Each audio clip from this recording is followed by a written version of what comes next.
Hello, Bill Plunkett here with Randy Youngman, an Orange County Register columnist, and Mark Saxon, one of our fine stable of baseball writers, previewing the Dodgers-Cardinals NLDS. Mark, the Dodgers struggled to finish it off down the stretch. How do you see the playoffs going for them? They did, but I think, that means nothing at this point. You sort of hit reset on the season. You go into the playoffs, the atmosphere is entirely different. They had already clinched the playoffs when they were struggling. I'm going to go out on a limb and just say that the Dodgers are going to play a great series here.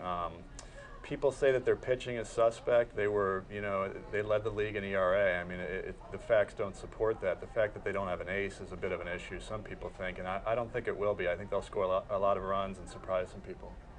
Yeah, I disagree. Overall, yes, the Dodgers pitching staff had the best ERA. That was mainly because of the bullpen. Their starting rotation is iffy at best.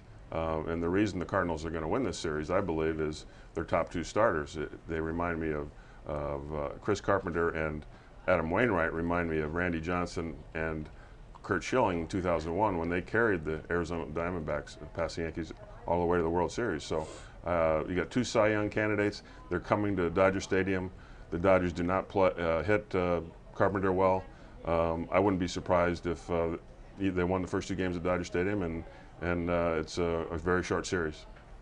How do you think Manny Ramirez factors in? Can the Dodgers win if Manny doesn't turn back into the 2008 version that they had? No, I think they have no chance. If he struggles in the playoffs, I think he absolutely sets the tone for them. But I think that, if you were to go inside the Cardinals pitching meetings, they're not taking him lightly. I mean, this is a guy who's just an incredible pure hitter, and I think their entire game plan is probably focused around stopping him. So I think he's really the key to the series.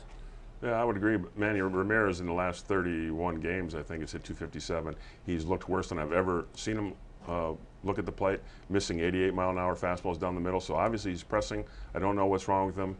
He claims there's nothing wrong, but clearly the Dodgers cannot win without Manny having a monster playoff, as he did last year when they upset the Cubs. So I think starting pitching will decide this series. How do the Dodgers handle Albert Pujols on the other side then? He's the big hammer in the Cardinals lineup. I would say walking him frequently might be a wise move. Because particularly if you look at the starting pitching, I don't think these guys can handle him. Some of their late inning guys, when they bring in George Sherrill and Broxton, I think they can pitch to him a little bit. But I think they're going to be extraordinarily careful with Prince Albert. The Cardinals became a better team when they got Matt Holliday this year. So again, I'm going to take the Cardinals in 4 or 5. Thank you guys, and for all your playoff coverage, go to ocregister.com/sports.